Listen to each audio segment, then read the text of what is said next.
The voice memos app isn't working? That's wild. I've never seen the voice memo iPhone app glitch, but it's literally not doing anything. I'll just restart my phone. Oh, okay. It's so funny because that's like the most stable app. There's like that and the clock. And even the clock, the timers, sometimes it's like... You need it like when you have the best ideas, you know? I need voice memo, come on, I got this great riff.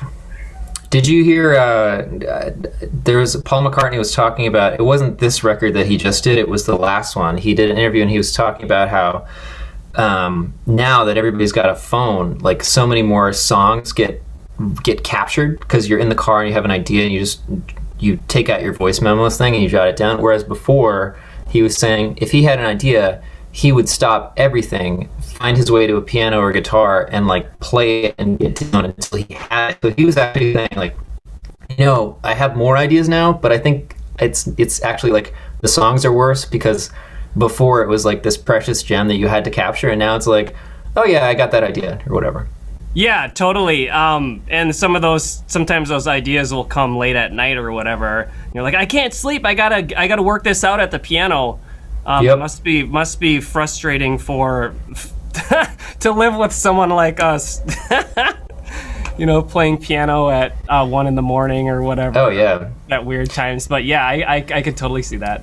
Well, even like I have an infant right now. Like I have a baby, and being in bed, sometimes I'll have an idea and reach over and grab my phone to write it down, and even the light from the notes app or whatever, like you hear this like come from the corner. You're like, just be cool, bud. Hold on, just a second. I just got to get this down or whatever. You have an infant. I have an infant, and I have a former infant. I have a real boy also, but yeah, it changes your sleep habits. Let me tell you. Oh man, it does. It's you're in for an interesting ride for the next 5 years. It gets better. I just want to tell you, it gets better. My children are 9 and 6 years old. Oh, cool. I'm actually a stay-at-home dad.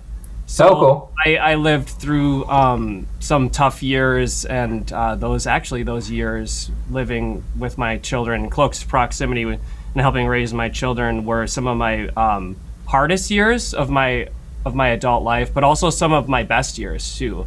Like I experienced the most personal growth in myself. Just like I have to be a better person. I have to improve. I can't keep doing the same thing. It's just not going to work. These kids need me. Yeah, I totally feel that. It's like it both like changes your perception of time in the immediate present, and it also changes your perception of time in the like long thing, because you're like, like when you're younger, before you have kids, it's a lot of like the future seems very long, and when you have kids, I feel like the future does still seem long, but it's also like you can see the changes coming a little bit more clearly, and you're like, oh, I should probably like eat better or something. You know what I mean? Like stuff like that. Totally. Yeah, your bad habits definitely catch up with you, and your good habits they help you later. It seems like those good habits, whatever habits you're changing in your life, it seems like the rewards for good habits come later. And yeah. Bad habits, whatever those habits are, staying up late, watching movies late, drinking or whatever, that sort of stuff has an instant reward. But then later it catches up with you. Totally. Yeah. Totally. It's wild. Well, that's actually probably a good transition to go back to bad habits and when consequences didn't matter. Yes, I know all about that. Yeah. So I wanted to start. Well, first of all, welcome to Top Teachers. Thank you for doing one of the first episodes that we're doing. Yes. I'll do the caged intro. This is Kelly Weeks from Twin Cities Guitar School in St. Paul, and we're just going to talk about kind of where you came from, what your teaching style is, and a little bit about what's going on now. So that weird intro aside, can you talk a little bit about when you got started playing? Like, were you somebody who had a guitar in the house as a kid, or is it something like that you made a conscious choice to do? Like, did you fall into the guitar? Did you make a choice? How did that happen? Yes, yes. Thank you for that introduction. I just wanted to point out it's Twin Cities Music School. I think you said guitar school. Oh no! That's okay. That's okay. That's okay. People. Sorry, man. I even have it underlined on my notes here. People will figure it out sooner or later. Yeah. Thanks for asking about my my history with music. I feel like I've been a late bloomer in everything, and music is one of those examples where I have an older brother. And I've basically lived in the shadow of my older brother growing up. You know, whatever he did, I wanted to do because I didn't know any different. You know, I mirrored him and I looked up to him, and so he wasn't really into music, playing music. He was more into like sports and sports and athletics and stuff like that. So I naturally gravitated towards that, and I loved all that stuff. But then, when my friend got a guitar when we were 13 years old, I think we were in 8th grade, he's like, hey, dude, check out this guitar. He had it sitting in his room. It was like a Samick black and white, you know, probably $150 guitar, just a beginner guitar, entry level. And he was playing on it, and I was like, holy cow, that's amazing. It blew me away when you picked it up and he just played a riff on it. And so he handed it over to me. I wanted to play it, so I started tinkering on it, and very quickly I was able to figure out some stuff. It was super inspiring for me. So then I went home. I told my mom, like, hey, I need a guitar. I need to learn this thing. And so she's like, well, I'm not gonna buy you a guitar because, you know, we'll borrow one for you. So she borrowed this acoustic from her friend. It wasn't very nice, but as soon as I got that thing, I stole my friend's Nirvana Unplugged Live in New York tab book and started working through that. And then my mom got me in lessons. I was very fortunate enough to get private music lessons early on, and that was it. As soon as I got into that, I knew the rest was history. I didn't want to do anything else. That's such a rad thing that you happen to have that Nirvana book, because it's like you had this acoustic guitar that maybe you weren't that psyched about, but then you also like that Live Unplugged album was such a big deal, and they're playing like very heavy music on like acoustic instruments. That's pretty rad. Yeah, I loved that album. I listened to it so many times, and it was, you know, before the internet and stuff, so couldn't see it. I know it was recorded on video, but that probably would have been even more powerful. But it was, as soon as that was back when you had to watch it, man. It was like on, and it's like, oh, did you see that? It's like, no. Oh, okay. Sorry. Yeah. Yeah. The only bummer I would say about getting into Nirvana was that Cobain had already died by the point I had gotten into them. So I was like, I had just missed, the exit of Kurt Cobain and Nirvana or whatever. But regardless, I was inspired by their music, and tragically, that happened to me with John Lennon too. I was like just getting into the Beatles, and I remember when I was told that he was killed. I mean, I was born in the 80s. He had died in 1980, so like it was a while ago, but I was devastated. I was so sad. Yeah. And I was just like, yeah, just no, there's no more. Yes, it is kind of sad because you think it just makes it all the more finite.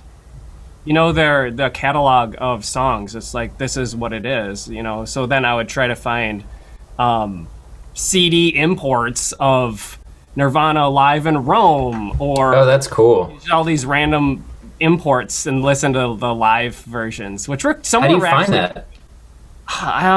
So like in the 90s, I mean, I assume when you were looking. So there is a story about that. I took this road trip with my friend's family, and we ended up going to Boston. We drove all the way to Boston. We ended up stopping in Vermont somewhere. I don't know. I was like 13 years old, so I don't know. I didn't know what was what. I wasn't paying attention to where we were going. But we ended up going to this music store, and they had all these imports, Nirvana imports. So we bought several of them, and we had never seen them before, never heard of them before, and they just Oh, they were amazing. We're like, holy cow, there's 30 songs, live songs on this. This is going to last me for 6 months. Yeah. How old were you? 13. 13. You must have been a hero when you got back. Yeah, okay. So I don't know what happened to those Nirvana live albums. So that's a good question. I bet you one of my friends ended up with them. Oh my gosh. Right? Yeah. Hey, can I borrow that? You know, and you don't get it back. So you go from messing around, learning a few chords for that, then you start to go into a lesson context. And how was that? Was your teacher, do you remember, what was the name of your teacher? Dale Dahlquist. Was he cool? He was. Yeah, he was good. He was a good teacher. It was this school called the West Bank School of Music, and it might still be there. I don't know. It was on the West Bank of Minneapolis, kind of by the University of Minnesota. And it was this lesson studio in this big house, a big 2-story is a huge old house. Looked like it was from the teens or maybe the late 1800s. And they just had,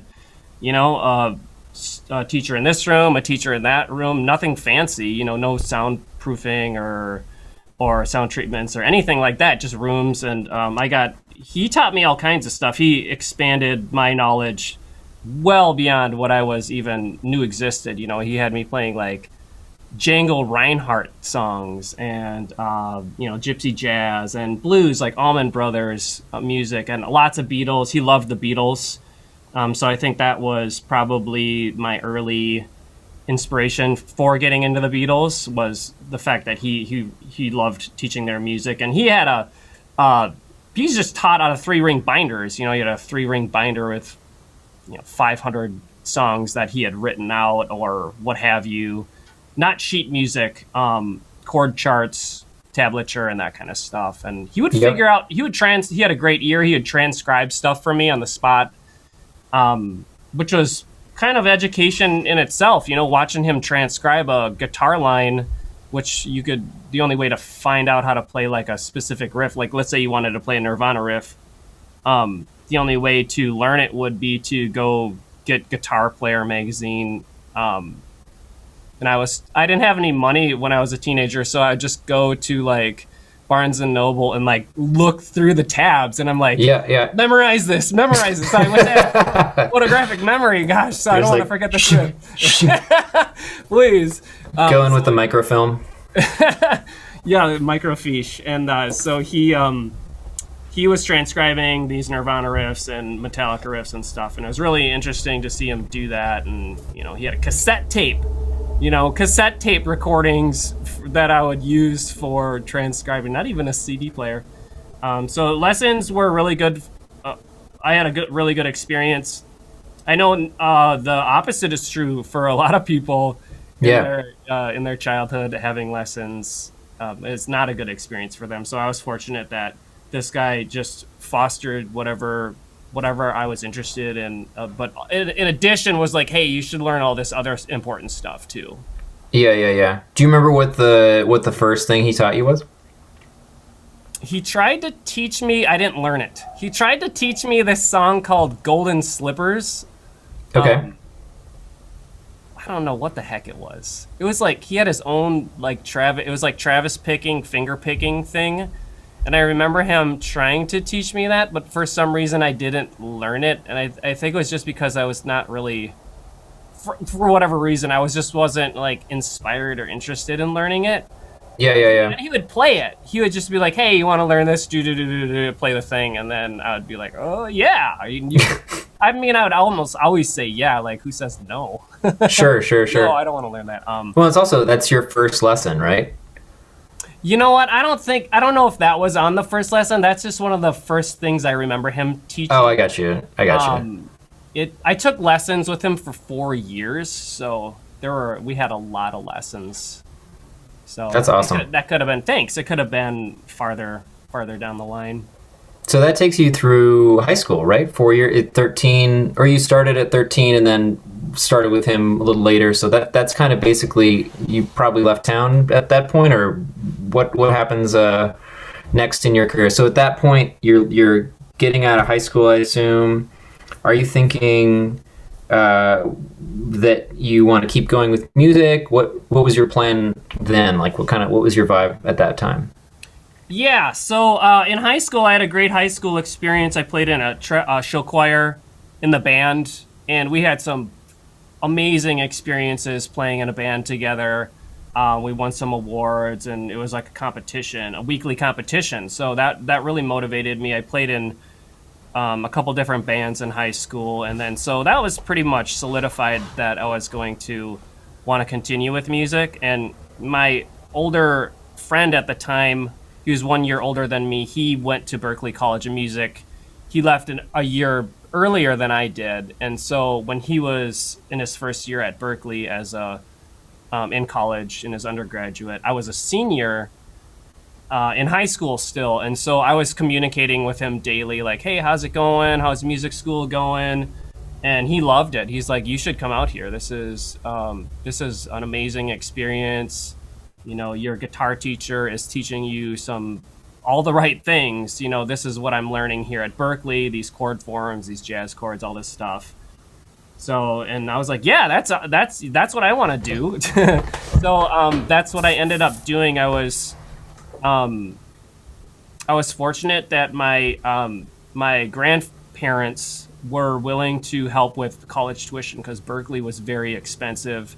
Had that not been an offer that was on the table, I probably wouldn't have gone to Berklee. Right. So expensive. So I ended up having to go to Berklee. They had like this remedial program, although they didn't call it that. They called it a 5-week program that I had to leave in the summer before you would normally start in September. But I went 5 weeks early to Berklee to get caught up, basically, because I didn't read music. I went to a music school and I did not read notation, so I had a lot to learn. Yeah. What was that 5 weeks like? That must have been intense. Oh man, I went to Catholic school, and going into downtown Boston with a bunch of musicians, shacking up with a bunch of musicians in downtown Boston was wild. I mean, I have so many stories from that time that were just, I don't even know. I kind of just kept my head down for that time and Sure. Tried to make friends with as many people as I could. Being an introvert, that's not always easy. Sure. But I did have a really positive experience during that 5 weeks. Where were you living in Boston? So I was living in the Back Bay. Oh, cool. Right by, yes, and they put us in some Easy commute. Totally. We would just walk over to Mass Ave. It was basically Boylston and Mass Ave in Boston, and the dorm was right there for when I was a freshman. And the 5-week program, it was not too much farther away. They put us in brownstones, Nice. apartment buildings. Yeah, and those were great. And it was just really, really interesting to go from where I was to living in a city and just trying to navigate that. Well, and you're used to the weather a little bit, right? You're from Minnesota originally? Yes, I'm in Minnesota right now, and it's freezing here today. I think this week is the high for like the week is 1. 1. Yeah. Yeah. You hear 1, you're like, okay, go on. There must be more. No, okay, cool. High 1. High 1. Yeah, I was definitely used to the colder weather. Although the weather there is a little bit more nagging, I would say it stays kind of cloudy and rainy. It'll rain for like 4 or 5 days straight. Being that ocean has that ocean effect. Oh, I got you. So you're used to more like blue skies. Well, it's just different. It's a different form of misery, I would say. The New England. They should put that on the license plates in Massachusetts. Welcome, Massachusetts, a different form of misery. Yeah, don't stay long.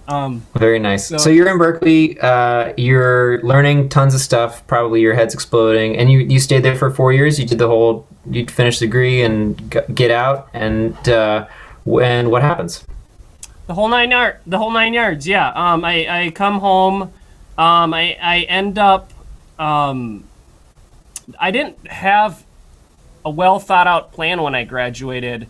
It was an interesting time because 2003 I graduated, and that was kind of when the music industry sort of collapsed. A lot of people were guaranteed writing jobs. You go to Nashville, you become a songwriter, or you go on tour, you find a band.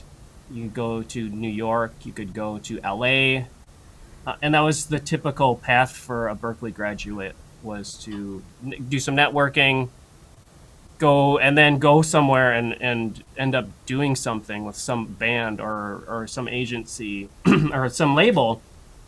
But Napster sort of took over in 2002, and the industry basically collapsed, and all the writing jobs went away. And so it was an interesting time to go, okay, all these opportunities aren't here anymore, and that's okay. That's okay. I wasn't angry about that or anything like that, but that was just the reality of the situation. So I ended up coming home and starting teaching pretty much right away. I got a job teaching private lessons for a local company, and I knew somebody that worked for the company as the lesson coordinator. So I reached out to that person and asked them, hey, I just got graduated, looking to teach some private music lessons. And he basically I went in for an interview, and he said, all right, great, let's do this thing. And I didn't really know what I was signing up for at the time. I mean, had you ever taught before you tried doing that? Yeah, I taught my cousins a couple music lessons, just out of in their bedroom or whatever. And I think I did a little other teaching, and there was even private lesson teaching, sort of lab type 1-credit class at Berklee. Oh, so cool. That got me geared up, yeah, which was good. That helped me to sort of get in the mental mindset of being a teacher. Right. Had a lot of teaching, a lot of lessons that I've been in a lot of classes, and so it was just more of coming into this role reversal. Okay, I need to be on this side now, and so that mindset of switching from student to teacher is it can be done, and I was able to do it. But then once I got into actual teaching, I was like, I'll just teach everything that I learned. And none of that actually works, especially on children. So I had to sort of reinvent myself as to, okay, what am I going to teach now? Okay, I've made the journey from musician, student to teacher. Okay, now what do I teach? How do I be effective? That was a painful process for me. Yeah. So to walk me through that, your first, you're back. You get started at this music school, and you're sitting in do you remember your first lesson that you were teaching as you're in this kind of new phase where you're like, all right, well, I'm teaching. What do you teach? Who are you sitting down with? Correct. So I don't remember the very first lesson, but I do remember a lot of those early lessons. So I ended up having a wide variety of students. You can kind of choose who you want to teach. But when you work for a business like the one I did for, you sort of just get whoever comes in, so that whether that be a child or an adult, or what have you. I had mostly children, and I didn't really. So like I said, I didn't really have a method. So what I was doing was I got a couple books. I got Mel Bay Modern Method for guitar, and then Sure. And then I purchased Hal Leonard Method for guitar, and I started using those. And those were okay. I found those were good books for teaching note reading and such. But there was just I didn't have my own method. I would try to teach some riffs too as well. Hey, let's learn this Nirvana riff. This is cool. Let's learn this blues guitar riff. Let's learn all, these different things that I thought would be good for students learning. And it was trial and error. I didn't have any sort of background with teaching child psychology or, I didn't have a lot of tools as far as teaching goes. So I was really one-dimensional. I was basically dependent on the books, whatever. Gotcha. That was all I could do. Right. Was that trying to figure out how to ask this. How long did it take you to kind of it sounds like what I'm hearing is um, I knew you kind of felt like you had one way to teach, but there were a lot of different ways that people needed to be taught. Is that what I'm hearing? No? Yes? Correct. No? Yes. And so how long did that kind of realization take, and then what do you do with that? Was it that as you were teaching, you came up with more ways to teach those people, and then you backed into like, oh wait, these are all different people? Or was it that you saw the problem first and then were like, I got to figure out how to teach this kind of person? Totally. Yeah. So I would just try things, I would just try anything that I thought would be effective for the learner. So whether that would be a riff or a melody or reading out of a book. And if it worked, that was great. I would stick to that. Okay, let's build from this. And if it didn't work, and a lot of stuff didn't work, that would send me reeling like, oh, what the heck happened there? Why is that child crying in their lesson? Oh, man. Yeah. So I'm, there, when you don't have a background with like, especially if you have a child, if you don't know much about, say you're teaching a 7-year-old and you don't know this person and you don't know that they, have ADHD or something like that, you're just like, well, what the heck? Why don't they learn? Like, they're here. They want to learn. I'm trying to teach them. Why can't they learn? So there were these invisible barriers that I wasn't aware of. So I started asking around. I started, hey, the other teachers that were teaching there, and there were lots of other teachers at this business. So there would be like a half an hour in between lessons, and I would see this other teacher sitting in there practicing. So I'd knock on their door and I'd say, hey, I can't get this little dude to learn. What do I do here? And they would say, oh, this is what I do in that situation or whatever. So I started picking up tips from other teachers, and it seemed to me that was kind of an uncommon tactic for learning, because most of the teachers would be like in their rooms practicing. But I would try to like knock on doors and talk to the veteran teachers. What are they doing? I see this guy teaching 60 lessons a week. Holy cow, what the heck is he doing right? I want to figure out what his recipe for success is. Man, how lucky were you that when you decided you were going to teach that you ended up at a place like that? Yeah. You could have just been grinding it out like on your own or like with one other person, and everybody's busy and you don't have that probably accelerated you becoming a great teacher by years, I would imagine. Oh, totally. Yeah. And teachers are really open to sharing advice or sharing their knowledge. So it was, and that's what I do now. I pass it down to the younger teachers, that knowledge of being an effective teacher. Shouldn't be hoarded, that should be shared so that their students can benefit from that. Yeah, totally. So you're teaching at this other place, and at what point do you go right from there to having your own studio, or do you move around, or do you put down teaching and pick it back up? Like, what does the interceding years look like when you're... Yes. So that I think I worked for that business for 2 to 3 years, I want to say, and then the teacher from that business, who I sort of looked up to, he started his own business, and so I started working for him as well. I worked for both businesses, and that was a much smaller company, like you're describing, like 1 or 2 teachers, or 3 or 4 or whatever, just a smaller Sure. business that wasn't retail or wasn't a retail outfit. So I did that for a while, and I was gigging. I was doing lots of gigging on the side, 3-4 nights a week, playing at restaurants and bars and casinos, you name it. Any gig I could pick up, I was doing that with my bands and stuff. And then I started working in a public school. I got a job working in the public school with a friend, and I was like a TA, teacher's assistant, or a paraprofessional. And then I started teaching in that form as well. I was able to help teach part of their music program. Oh, cool. A couple of years. That was going to be my next question. Was it music or teaching other stuff in the classroom? Well, I was working as a TA, so I was helping with like various stuff and specific students that were special needs or on IEPs Sure. or whatever.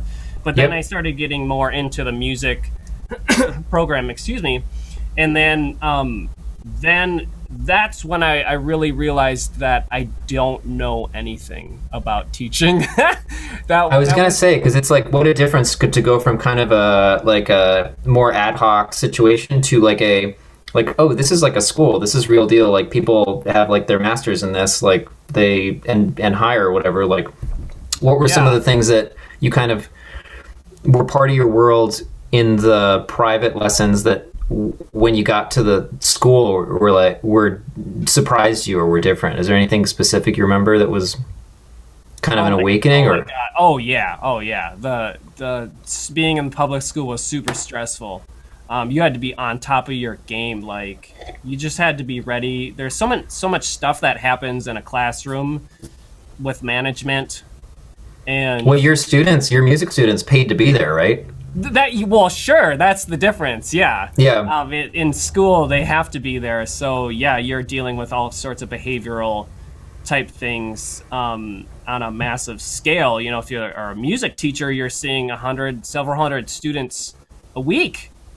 You know, so I learned quickly some things, very, very important things. But like, for example, I brought my guitar into the music classroom one day and I helped out and I was playing the guitar and this child in front of me starts crying. I'm like, wow, what's wrong, dude?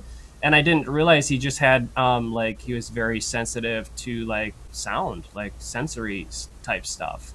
And I didn't even know that existed. You know, I didn't know all these forms of like sensitivities and special needs, and just there's a wide array of things that children have to deal with in their lives. And so as a teacher, I was like, okay, I need to learn about all this stuff that's going on with different learning styles or different learners or different ages or whatever. So I ended up going back to school and got my master's degree in teaching music education and a teaching license, a K-12 instrumental teaching license.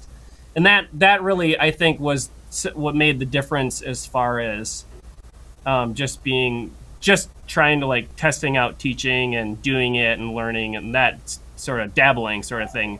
And then getting the real knowledge, like going in the classroom, doing student teaching, observing teachers. Was there anything from like that pedagogy study, whatever, that you connected a dot for you that you had had in the past? Like something you learned in the classroom in the course of that you were like, oh, that's what was going on. Like anything like that? Oh, remember? Totally. The child psychology course in my master's that explained a lot of things.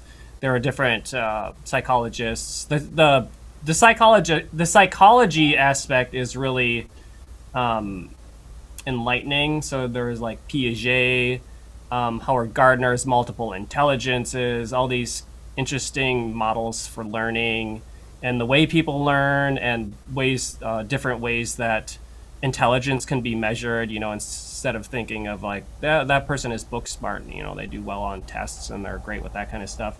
That's just one version of intelligence. You know, there are many ways to measure intelligence, and that was that was actually learning that was sort of encouraging for me, because I didn't feel like I didn't have that sort of intelligence, like book smarts or whatever. So in Howard Gardner's multiple intelligence model suggests that, you know, it can be intelligence can be mathematics, it can be art, it can be musical intelligence, kinesthetic, sports, all kinds of things. So it's kind of rad also. Yeah, sorry, go ahead. No, that's all I wanted to say. Oh, I was just going to say it must have been a little bit like if you start to, and you probably had already done this, but if you start to flip the script on like instead of like why don't the students like me as their teacher, it's kind of like, well, like this student, like how do I be this teacher for this student? Like it's, you know what I mean? Like the different perspective of just like and the way I heard you talk about like teaching in the beginning when we were talking, it was kind of like I kind of heard a little bit of that puzzling out, just like, oh, well, this person doesn't like to learn this way, or so how do I come at it? That's really an interesting flip from like, am I a good teacher, to like, what is this student and what am I giving to this student? It's kind of cool. No, absolutely. Yeah. So the the ego you has to take a back seat as a teacher, definitely.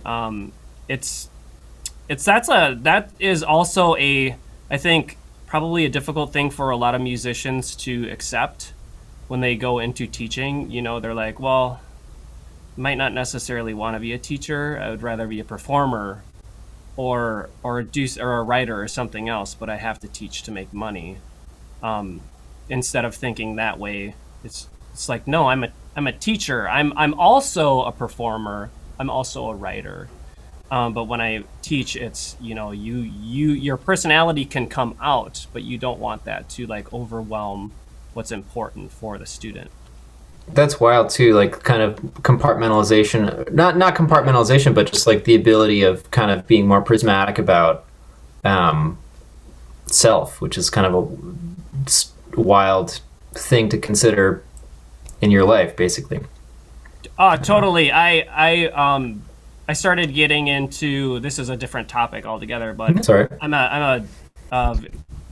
My meditation practice is, I have a very strong meditation practice, and I've read a lot on meditation, and that's helped me with that aspect as well. Just, you know, keeping your ego in check or whatever. No, that sounds kind of weird to say that, but it's but compartmentalizing or whatever, or just letting those things about yourself that are strong, those strong parts of your personality out at the right time. So you don't want to be in your lesson like, hey, you know, like just, it's not a performance for you. Right. But you can pick up the like guitar and be like, hey, check this out, dude, or whatever, and they'll be like, wow, that was really cool, and then you put it away or whatever. Or, I feel you know, you. because virtual lessons don't offer as much as in-person lessons. Like in-person lessons, you can perform, like you can play music together in real time. So that aspect of performance can come out, or even writing, like you can write music together. And, virtual lessons is a little bit limiting in that you can't really get as much out of it. Yeah, that's actually a good segue. I want to like go back and talk about you getting your school started and that a little bit. But since you brought it up, like, what's had you done much virtual lesson stuff before March of last year? Or, I mean, I assume you've done more in the last year than you did in the years prior, but how different has that been? How steep has the learning curve been? Yeah, so we had to change our business model basically overnight, and we were doing around 90 lessons a week, half-hour lessons a week in person, and so we didn't have a choice as to wanting to do virtual or in person. We just went straight virtual, and yeah, that was a learning curve for me a little bit, for sure. I had done some virtual lessons, and I didn't like the experience that I had. And I think that was more like about 8 years ago, I think. 8 or 9 years ago, I was doing virtual lessons, and those didn't last too long. I think the students that I had I didn't retain them very long for whatever reason. Yeah, I can't think of why I didn't retain those students. I think it was because of my schedule at the time or something. But yeah, the switch to virtual was a little bit abrupt, although I feel like it's been absolutely like a gift for us. Our families really are loving the lessons, even though they are virtual. We're able to communicate with all these people, and that one-on-one time is just really important for all of us. So the virtual lesson, the platform it takes some getting used to. You have to be sort of a wizard to make it work right. And even if you got your I's dotted and your T's crossed, like the internet can die on you, and there's not a lot you can do about that. Right. Do you use Zoom? Yes. So I use Zoom, and I have, if you want to get into specifics, what I do, this is my setup here, but I use dual monitors. Oh, that's cool. I use dual monitors and dual sound cards, or audio interfaces. I have 2 audio interfaces. And so what I do is I do a lot of screen sharing, and I use Guitar Pro, the software. Oh, And okay. so a lot of the stuff I'm teaching will be through Guitar Pro because I can just create arrangements real quick through them, and I can play it back. It'd be like, hey, here's what it sounds like. Boom. So is Um, there another account running on the other monitor? So it's basically like you have a multi Zoom with like you, yourself, and the student, or so if you do multi-monitor, you don't need two accounts. But I do have two oh, accounts, and I do use two accounts. So I use I use my phone as another camera that goes over the top of the keyboard. oh, that's cool. So I'll have two calls. One is my keyboard, one is my computer, and then the screen sharing is kind of like a third one because it minimizes the view of me, my camera, Sure. smaller, and then it makes the screen share the largest thing that they can see. And you can draw on. I can draw on it. I can do fun. I do, just whatever I can do to make it more fun. I used to like draw on kids' books and put stickers. Now I just draw on the screen or play goofy sound effects of like Yoda laughing or whatever, or what anything I can do virtually or digitally to make the experience like more like it would be in person. Yeah, yeah, yeah. Is it mostly families that you had worked with before? Is it mostly kids that you have at your students, or do you have adults as well? Or We do have all ages. It is mostly kids. The yeah, majority of our families are like my own, with several children, and one or two of them are taking lessons. But we do have a few adults as well. But yes, we've been retaining the same pool of families for, I don't know, 3 to 4 years now. that's great. So yeah, it's really great. We live. Well, as a parent as well, I'm sure you can appreciate like, oh yeah, that is very nice to have something structured that my kid is doing every week, like as a thing. Like that is a nice thing to have. Yeah, the motivation is high when you have an excellent teacher. They want to do it. They want to get on the Zoom call, and have it's not really music lessons. It's more like just mentoring or just a fun experience.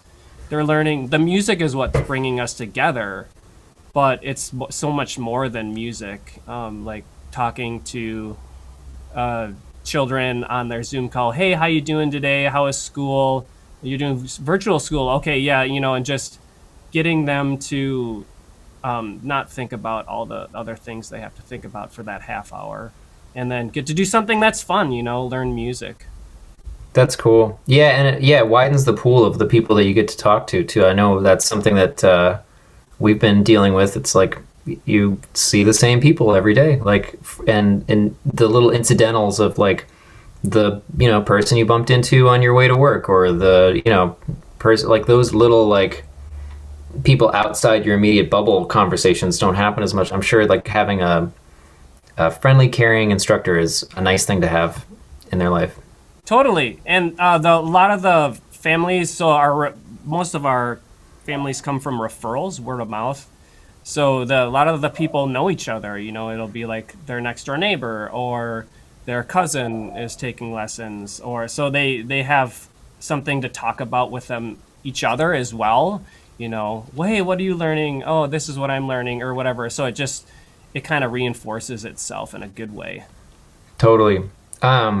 I don't want to gloss over before we get to the kind of like just wrapping up, but I want to hear about what the transition from being a teacher. So like I'm sure we talked, it was like not jarring, but a real transition from being thinking of yourself only as a performer to thinking of yourself as a teacher. Was there a similar one from being an employee to a business owner? Like was that a similar transition, or was it you'd kind of been around the world enough that you kind of knew what you were getting into? Yeah, so starting out, I've been employed as an independent contractor all along. So it wasn't so much that I was worried about the independent contractor, like filing taxes and that stuff, because that stuff can be a little stressful if you don't understand it. Sure. Wait, what, I have to pay in taxes at the end of the year? Oh my gosh, I didn't save anything. So that's always a bummer going into. So that was starting out from the get-go being an independent contractor. But I would say the most abruptful change was going into like the role of the director, of operations, sort of booking the lessons, doing the scheduling, doing all the front end work with families and that sort of thing. So I handle all that sort of stuff with my business. And for a long time, I was very anxious about taking on that role because I didn't feel like I was going to have enough time. I was like, oh, I'm going to be answering all these emails all the time. I don't want to be doing email with everybody. They were expecting me to communicate with them all the time whenever they sent emails. And it ended up being super easy because we set up this system where we use Appointments Plus. Okay. And that basically helped take care of, there's a free plug for them. That helped. Yeah. This episode of Top Teachers is brought to you by Appointments Plus. And I heard about that. Promo code KWeeks. Yeah, thank you. 5% off now. So I learned about that company when I was working down in Florida. I lived in Florida for 3 years. That was actually a pretty big experience for me as a teacher too when I moved to Florida. Maybe I don't know if we have enough time or we could. Yeah, sure, man. So I moved down to Florida for 3 years. My wife and I got married, and then she leaves me to go to Florida to get her graduate degree. And I was finishing my master's degree, so I'm like, I can't leave. There wasn't virtual learning then. Yep. So I'm like, okay. So I hung back for a couple years, and then I finally moved down. She was getting her master's degree in Florida. I was getting mine here. And then when I finished mine, I moved down to Florida, and I started over from my teaching roster, from whatever I had, I don't know, 30, 40 students, down to 0. And that was really, really tough. I have to say, trying to get traction from going back to 0, it is pretty tough. So I had to learn some new tactics. That's wild. Yeah, how did you get students? Did you flyers? Did you go Oh my gosh, what the heck? I was trying everything. Okay, so the secret was I did try a lot of stuff. I was advertising online. Had my business out of my house there.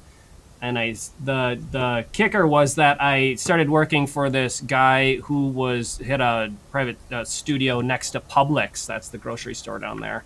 And so I started working for him, and he started me out like on one day, and I was teaching whatever, just doing my normal thing, like, all right, here we go, Hal Leonard, book 1 or whatever. And sure. He was observing me or whatever, and he said, hey, Kelly, I have this method that works really well for teaching. I've tried it. It works. You will never have to prepare anything outside of lessons again. You won't have to stress about what to teach. And I've tried to get my other teachers to do it, but no one will do it. And I said, okay, I'm game. I'll try anything. I don't care. I can always revert back to what I was doing before, right? So he taught me his method of teaching, which was basically to use like a tab-based method of teaching riffs on the 6th string first. Really easy riffs on the 6th string, moving down to the 5th string and then the 4th string. And then this sort of method of removing the language barrier of reading notes. And so I adopted that, and then I adopted that into my teaching, and then changed it, and then added things to it, and now it's completely different. Completely sure. different thing. But his method for teaching was really great for me, for my teaching. I have a lot of gratitude for him. I don't know why anyone else didn't want to learn. Is he still teaching? Yes, I believe so. He lives. The last time I checked, he moved from Florida to Brooklyn. Okay. He lives in New York now, and that was the last I heard of him. Oh man. Well, after you'll have to see if he'd be interested, because I'd love to talk to him. It sounds like a interesting dude. Yeah, he is really interesting. We can talk about that later. But yeah, sure. He's got a lot of good tips too. So you started teaching differently, and then the students themselves referred other people to you, or like how did you build your?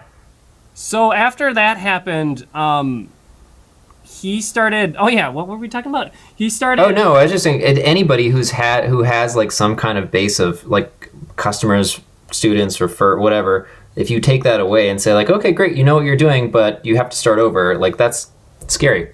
This guy filled my schedule like immediately. I went from a few students to like 20, then it was like 30, and then 40, and then 50, and then I had 60 students I was teaching a week. I was coming in teaching Whoa.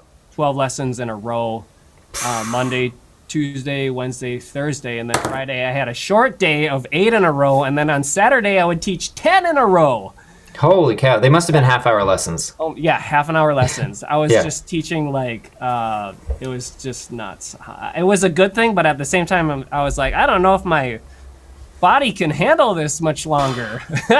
So And that's your brain, just like seeing, I don't know about you, but I couldn't see that many humans in a day. Like, I can't do intensely, it anymore. like, yeah. I can't do it anymore. But when I was starting out, it was just like building up to it, you know, that I was like, okay, I can do this, a few more, or whatever.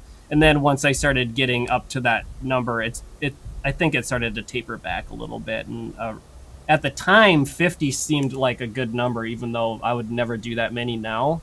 But that was before I had children, and Right. life was a lot simpler.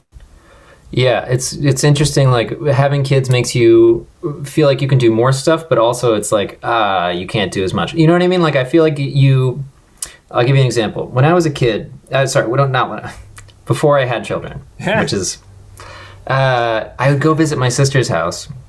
We were living in New York. I would take the train down, and she has 2 kids, great kids. And I'd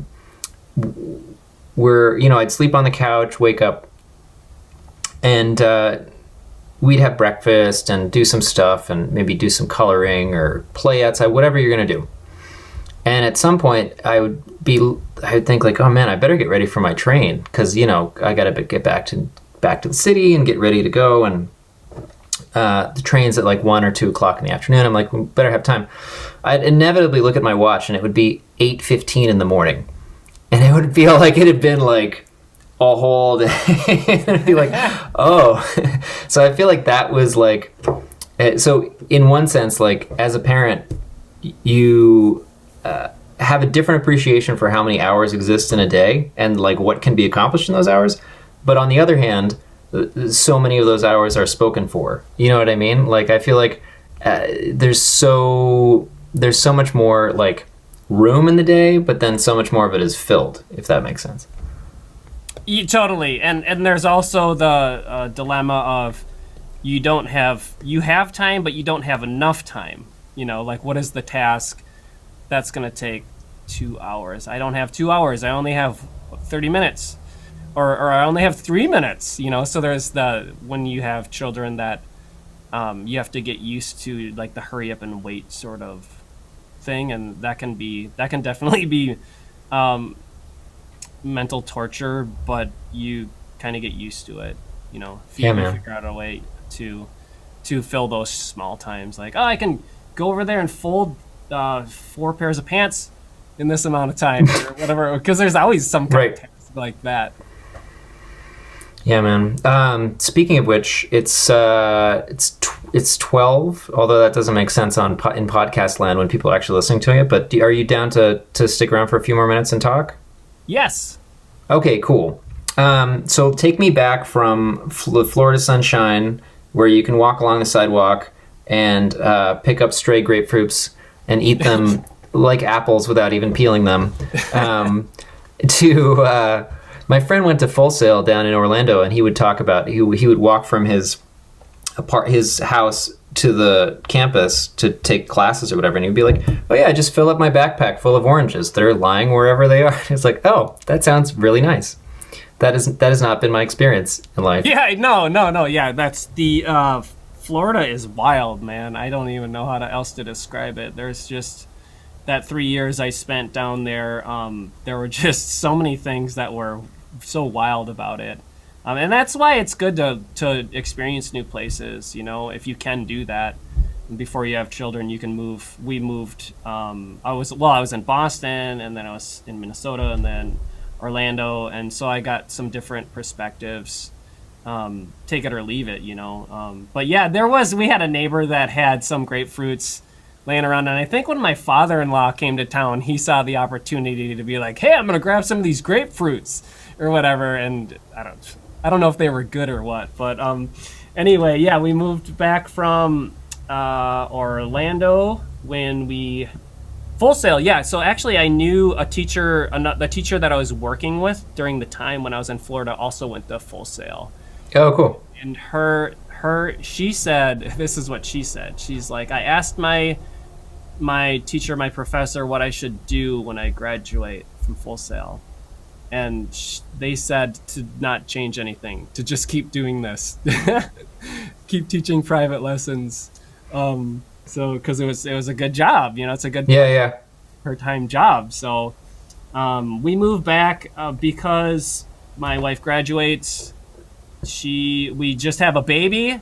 My daughter was born when we were down there, so my daughter was about 1 when we moved back in 2012, I think. I think it was 2012. So we moved back, try to reestablish some of our roots here, and start over from zero again. Zero. Yay! So here we go again. What am I gonna do? Wait, now I'm like, okay, I know everything. I know I've got my master's degree. I got my teaching license. I can teach in a school. I've been teaching 60 lessons a week. This should be a piece of cake, but not so fast. It wasn't. So I ended up working for a guy that I knew who had a business in St. Paul on Raymond Street, and he offered me a teaching position. I came in there and started building my roster from there. So it took about 3 years to build up to around 30 students. It took a long time, but I was able to do it. And then he ended up, right before Christmas, he ended up saying, okay, 2 weeks, we're done. This place is closing. Yeah. Yeah. So I was like, wow, okay, well, now what am I going to do? So it was, by that point, his business was sort of like, I could tell he was going to stop doing it because it kept getting smaller and smaller, less teachers and less students or whatever. But me and this one other guy kept retaining our students. They wouldn't leave for whatever reason. It didn't matter what happened with the business. They liked us as teachers. So we just kept this group of families going, and we that business closed. And then I told my friends, a couple of my childhood friends, about, hey, I lost my job. I have these students. This other guy has these students. What do you guys think of starting a business? Yeah, let's do it. So we started a business literally over the weekend, Twin Cities Music School. We rented a place not too far from where that other business was in St. Paul, but this one was actually in Minneapolis. 2 rooms, 2 teachers, and we started. We just transferred those families there. Most of them went with us, and we've been building ever since. We only were able to stay in that place for like maybe a year and a half because we outgrew it. So we outgrew that place, and then we moved to this business where we currently are now. And it's been steadily, besides the pandemic and all this stuff, we did have a bit of a drop off, but Yeah. We have been gaining since. We're at like around 75 students weekly Man, now. what a gift that you ended up not the last year, but what a gift that your former employer's music school dropped out because you start this thing and you already have people. That's amazing.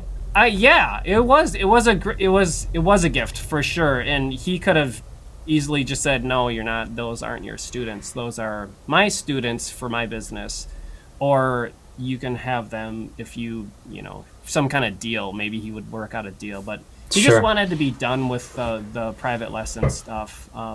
He was an entrepreneur, and it was like that gentleman was always doing something, the next thing.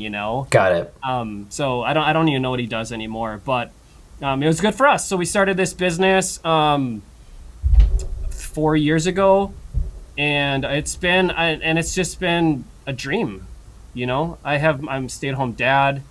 I come teach music lessons at night. I have these 4 other young teachers that are excellent, and it's amazing. I love doing it. It's a great small business. We just try to offer a an excellent service for families. Something that they can't get anywhere else. That's awesome, man. Like, and just reading up and seeing what people say about you on the internet, it seems like they like you a lot too. Yeah, so it's mutual. We like them, they like us, and we have this small group of families that are really close to the state fair. A lot of families are from St. Anthony Park, which is this old area of St. Paul that's right by the University of Minnesota and the Minnesota State Fair, and so it's very centrally located in the city. Nice. Yeah. That's awesome. Well, I should probably get to letting you go, but before I do, I have some questions that I'm going to have everybody answer. Yes! And the hope is that you will not find it too annoying, and we'll see what everybody says. Are you game? Fire away! Okay. What was the first chord that you learned on the guitar? It was an E minor, but a power chord version of it. I stumbled upon it. I found it accidentally, actually. And it blew my mind. Because the way this is on your friend's black guitar that you had, that he handed to you? Yes, I figured out how to play a power chord randomly, and I was like, that's what it is. That's what they're doing. So. And he probably had like crazy distortion on the amp that you were playing it out of. He did. Actually, it wasn't even plugged in. I was just playing it not turned on, and it was still mind-boggling. Yeah. A powered E minor, an E powered off chord. Yeah, exactly. Okay. What is the first chord that you teach your students? First chord I teach is, okay, that's tough because I don't usually teach chords to beginners. I usually teach single notes first, but then when we do get to chords, I'll either teach them what I call is the mini G down here. Yeah. Mini G, or I will teach them like I said, E minor, these two fingers, and then we go down to an A sus2. Nice. These two, or the mini G, depending. Nice. Nice. What was the first song? We already talked about this, but what was the first song you remember playing? First song, Lake of Fire. Actually, Lake of Fire by Nirvana. Yeah, that's the first song. That wasn't the first song my teacher taught me, though. Right. Oh, well, I don't have that as a question, but maybe it should be a question. What was the first song you were taught? I think that was the Golden Slippers one that I never actually learned. Right, that weird one. Yeah. Okay, and then turning it back on you, what is the go-to song that you teach to people, the first song that you teach to people who have never played before? The first song I will teach is, I give them a find the note type exercise first. It's just like a tablature example of this is where these numbers represent the frets and the lines represent the strings. So I'll give them an example called Find the Note. It's not really a song, but we go down on the first string or up, depending on how you look at it, because that is confusing to say going down and up.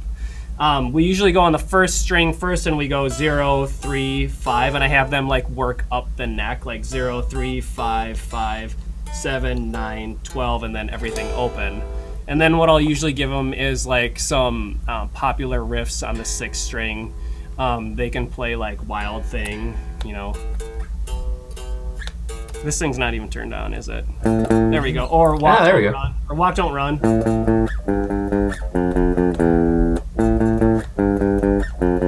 Or like Seven Nation Army. You can do Seven Nation Army on the next string down. So it's like a sequence of 4 or 5 simple riffs. Nice. So the point is to get them like, first of all, like able to find the fret of a note and play it, and then teach them something achievable with one string that they can play.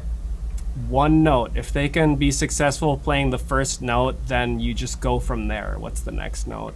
Nice. And it just becomes that was what I learned from that gentleman in Florida. That's how it starts anyway. For guitar, for other instruments, it's different. But for guitar, that's a good method for getting somebody going through the first like few weeks of their lessons, and then transitioning into chords or other things. Nice. If you weren't a guitar teacher, what job would you like to try? Oh gosh. So I think I would like to be probably in some other either one of the crafts. Or I'm sorry, not crafts. What did I say? One of the probably like a electrician, carpenter, maybe plumber. I don't know. One of those types of things where you're busy with your hands all day figuring stuff out. Because I like to tinker, do a little woodworking, or just that type of stuff. Nice. Wait, what do you do with what kind of woodworking? Like a birdhouse or like a lathe? Which one? Yeah, not too. I do like building furniture. Oh, cool. But I'm not doing any advanced joinery. It's mostly just like pocket hole joints. I can do like trim work. I've did all the trim work in my house. Even the humility of like how you were talking about the like how you put together the furniture, it indicates that you actually put together furniture. Yeah, if that makes sense. Do you know what I mean? Like somebody who wasn't serious or wasn't as serious about it would be like, yeah, man, I make furniture. But you're like, well. You can go, well, sure, okay, thanks. Well, I mean, I just remember like the scene in the movie The Patriot with Mel Gibson. It's like the first scene in the movie where he's building a rocking chair, and he gets he sits on the rocking chair after he builds it. Are you familiar with this scene? I'm not.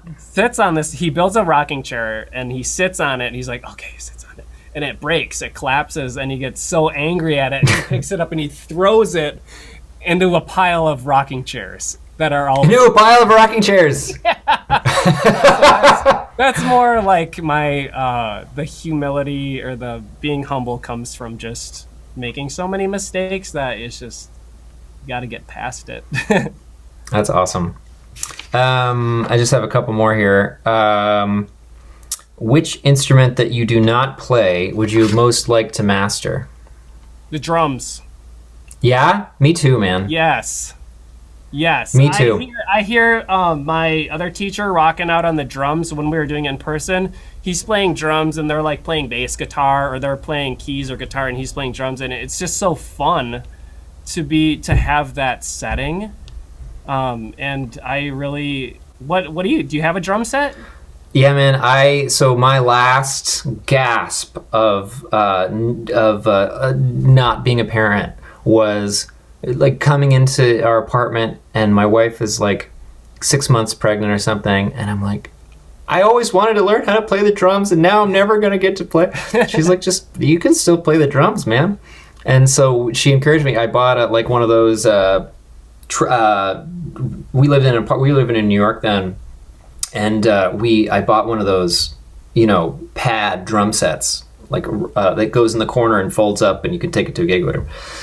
And messed around on that, and I never took it as seriously as I'd like to. For a while, I was taking lessons when our son was younger, and that was cool. But as you know, it's hard to find time in the day to add like that extra thing that's like not part of the world. But yeah, it's drums for me. I've tried, but I haven't committed the time necessary to get good at it, which is I just like being in the thought of maybe even having an electronic kit, but just being in the flow, putting the headset, your headphones on and playing. Oh yeah. And just being in the flow for like an hour. It's good exercise too. For sure. Yeah. For sure. Oh yeah. No, I love to like beat it up, but I would not call myself a drummer. It's tough. Same here. Also another thing that I'm learning is that I should make the type bigger on these sheets that I print out.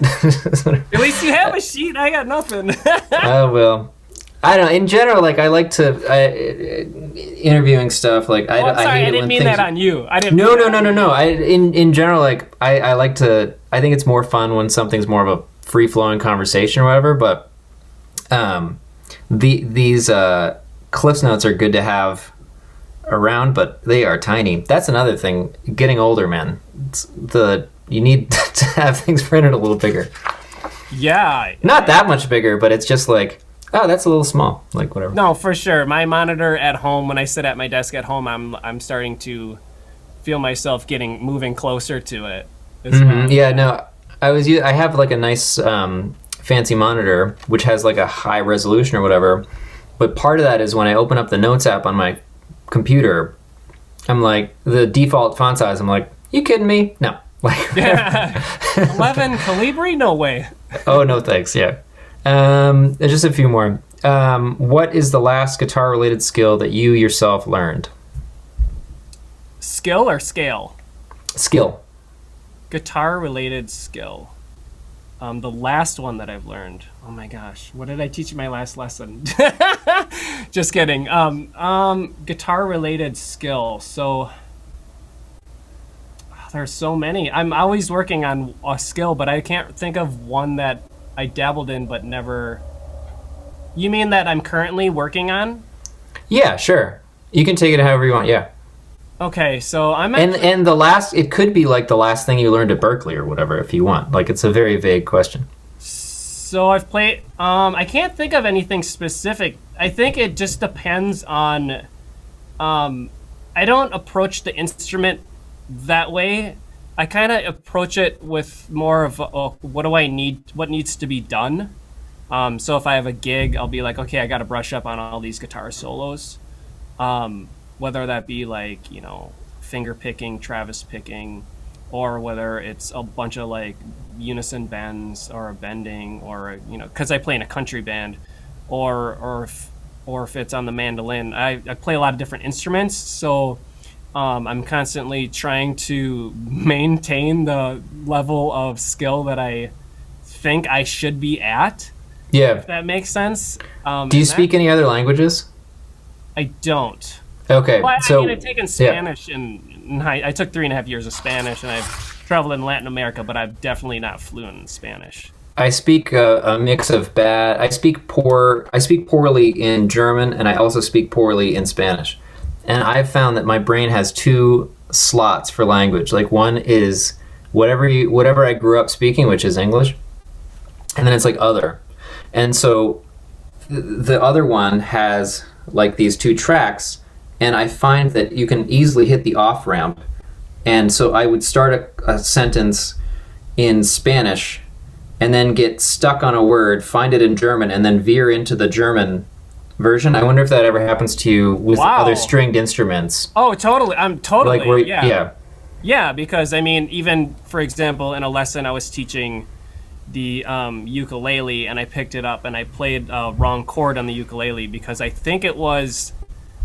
I don't know. I think I said play this D chord, and I played a G chord. G, yeah. It's the same thing, yeah. So yeah. that when I was learning the ukulele, that was tough too, making that mental switch to okay, everything is up perfect fourth, or however you think of it, Right. Right. And yeah, there's definitely some. And I for a while I learned the guitar left-handed because I couldn't play anymore right-handed. I was having some shoulder and hand problems. So I learned.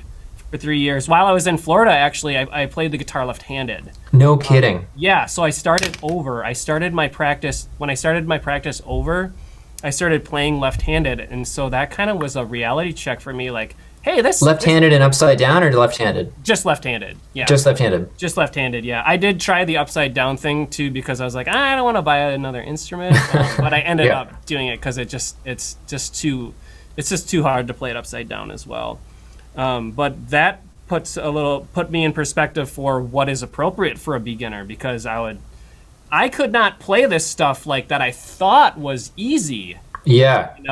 So that helped reinvent myself. That's so wild. I actually have done the same thing for not because I hurt my hand, but because like to get myself in that mode of like an absolute beginner and getting started learning, like I was like, how can I do it? And I actually about a year ago started playing left-handed and upside down to try to feel like whatever. And a lot of the stuff that I had been trying to build in was just too fast, man. And like I was just like, oh, it's hard. Like it's hard to like put your fingers in that spot. It's hard because you forget if you haven't learned how to play since you were whatever 13. Yeah.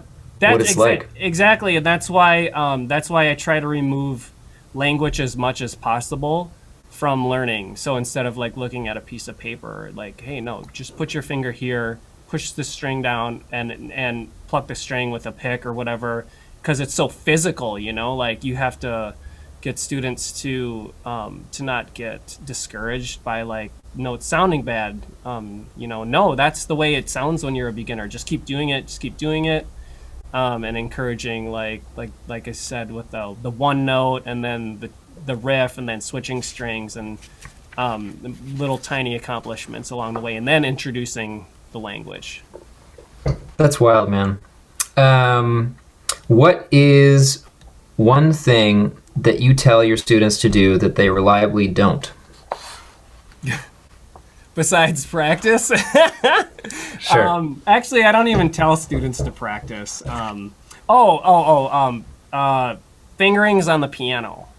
So for the teaching piano lessons, fingerings, you know, teaching 1, 2, 3, 4, 5, which is confusing because on the guitar it's 1, 2, 3, 4, and they're different fingers. Right. But teaching fingerings on the piano is kind of like nagging. I don't like doing it, and I will tell them, but they never do. They never do it. Unless Gotcha. You're sitting right next to them and like almost like moving their hand for them, they will not follow the fingerings. I remember I just had like a very visceral memory of like being a piano student at whatever 7 years old and getting to the top of a scale and then starting to come down and like getting my hand slapped. Yeah. I will definitely not do that, and that's what I was talking about. Like I did not actually slapped, but no, you know, but it is close to that, close enough where it's just like, oh no, I was supposed to use my third finger and my fourth. What is it? It sounds the same. What does it matter? So yeah, not getting hung up on that. I mean. But parents definitely don't like that, I found. Don't like what?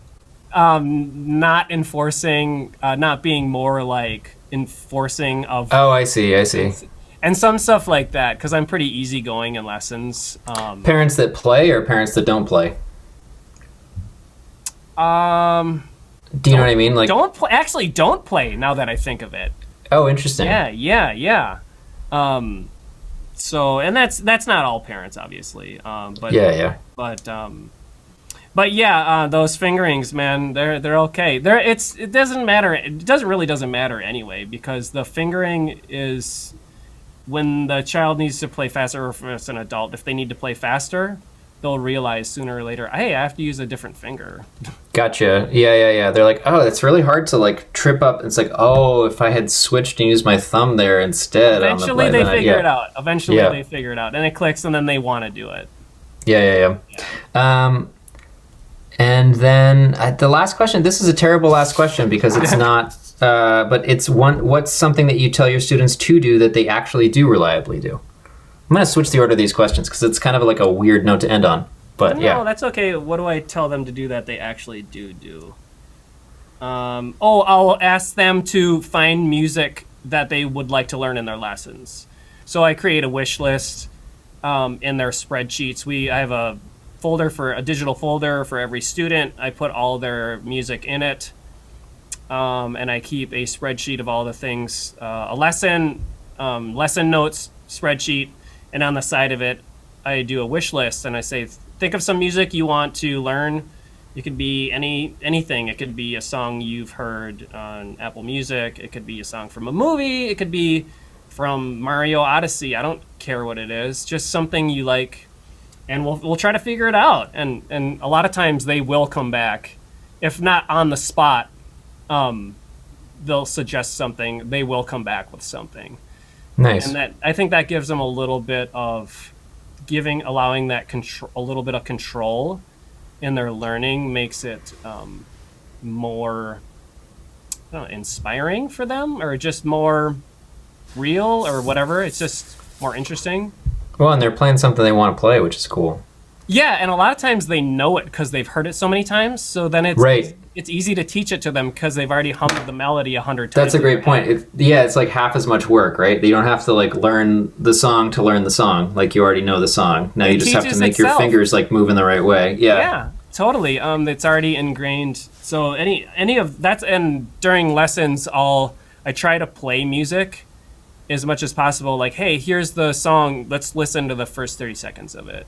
I mean, I almost do that for every single song, just because notes on little black dots on a piece of paper can only convey so much information. We're playing music, so you got to listen. I wonder if there's anything. Yeah. So the thing about listening, like, have you ever tried to like draw, like been taught to draw in a class where they teach you how to draw things? I feel one of the most interesting things that I was in a class where we had to do drawings every day, and this stuck with me. This was back in college when I took this class, but the concept that in order to draw something, you actually have to look at it. Like you have to look at and what you think an object isn't actually what it is. Like if you actually look closely, like if I was going to try to draw your headphones, if I wasn't looking at it, I would draw them in a very different way than if I actually looked at it and like made my pen like follow the lines of whatever you're totally doing. And I feel like there's something about that with music too, where like you have a concept of what you think a song is, but then when you actually listen to it, it is actually different in the actual like notes that are coming out of the speaker than it is in your mind when you're thinking of like what the song is. Yes, and you can totally see that in students playing. The ones that have internalized like music in that way, like inner ear or whatever, I'll teach the song to them, but they'll play it the way they hear it, and they know like, okay, this isn't the way that I'm being taught, but they'll play it the way they hear it. Anyway, they'll add notes in and I can check to see if those notes are a mistake by just having them play it again. Like, play it again. They add the same notes in. I'm like, oh, that's the way you're hearing it. And they're hearing, I don't know what they're hearing. They're hearing other instruments in the song, in the background or whatever. And so I've had times where I'm like, no, that's not the note. Like, let's listen to it. You can't hear it or whatever. Or sometimes I'll let it go, like, just add the notes. Whatever. It's not. Yeah. Just add what you're hearing. It's fine. It just depends on what you want to be a stickler about in teaching. But yeah, that listening, or like you're describing, drawing something for the way it actually is part of the creative process. Part of the creative process of doing, learning style or whatever, and then expanding on that or improvising around that. Not everybody actually, a lot of people, most students I would say want to do it exactly how it's written, and a few, like a vast majority, want to do it exactly how it's written, but then there are a small percentage who can just kind of play by ear. So those are the students that play by ear like that are the ones that tend to add their own notes. Yep, totally, man. Well, this has been awesome. Thank you so much for being for being on so early. And I know it's a leap because it doesn't exist yet in the world. So I really appreciate you coming on. The last thing I wanted to do is make sure that if anybody's listening and they want to take lessons with you virtually, like, how would they do that? Or in person if you're listening in Twin Cities area. For sure, yes. The easiest thing to do is just to go to twincitiesmusicschool.com and to check out our website. It shows everything is on there. Our the dates for enrollment, pricing, our frequently asked questions, our location, our instructors' information, our philosophy, all that stuff is on there. And so there's an enroll page. Basically, you just have to enroll through a form and get registered through that, and then as soon as you create a registration, it goes directly to me. I get an email right to my phone. What? Yes, instantly. It's amazing. And then I can reach out and we can take it to open the dialogue as to you actually, when they register, they have to look at the information on the website, like, so I want piano, I want this time, this day. So a lot of that, I think a lot of the people that are, if they're interested in lessons, it's a good place to start by just looking at our website and seeing if we're a good fit for you. And then as you start to think about it, then you register, and then we move the dialogue forward and eventually get into lessons, which is a beautiful thing. That's great, man. Wow, that's wild. So somebody could like be listening to your voice, looking at your face, and then click a button, and they are on your phone. That's wild. Yeah, and it's cool. It's every time I get an inquiry or a registration, it's I love it. It's like somebody else wants music lessons. How can I make this happen for them? So I try to be very on the ball with families and just show them that we care and we want to provide a good service for them. That's awesome, man. Well, thank you so much again. Yes, it was so nice to meet you, and maybe we can do this again sometime.